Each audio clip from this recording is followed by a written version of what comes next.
Bismillahirrahmanirrahim. Assalamualaikum. Saya nak bercerita sedikit tentang motivasi, macam mana anda nak capai apa yang anda impikan selama ni. Boleh? Okey, jom. Okey, geng.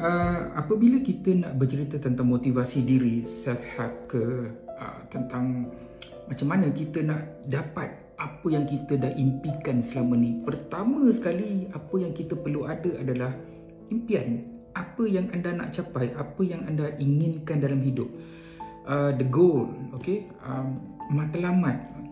Dan ini anda patut letakkan di atas, right? Dan apabila ada impian, ada dreams yang anda ingin capai, maka anda nampak di mana arah yang anda nak tuju. Kalau kita terabai-abai macam tak lengkap sangat apa yang kita nak, tak spesifik apa yang kita ingin capai, so kita tak nampak usaha itu ke mana. Itu yang nombor dua. Sebab kita nak kena berusaha untuk mencapai apa yang kita nakkan tu. Tuan-tuan dan perempuan, ingatlah, walaupun kita berusaha macam mana sekalipun, kalau belum sampai rezeki kita belum dapat lagi. Ini kita kena faham juga konsep rezeki.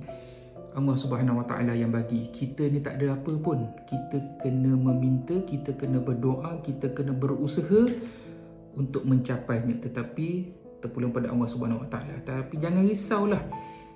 Kalaupun anda tidak dapat pada hari ini, mungkin rezeki anda itu akan disimpan pada esok hari. Mungkin rezeki anda itu disimpan kepada ahli keluarga anda. Mungkin anak anda dapat masuk universiti. Mungkin isteri anda dapat peluang pekerjaan yang baru. Mungkin kaum keluarga anda yang mendapat rezeki daripada doa anda itu. Dan kalaulah ini semua tak dapat, insya-Allah tuan-tuan dan puan-puan, Allah Subhanahu Wa Taala itu maha hebat. Rezeki anda ada di hari akhirat, insya-Allah. Assalamualaikum.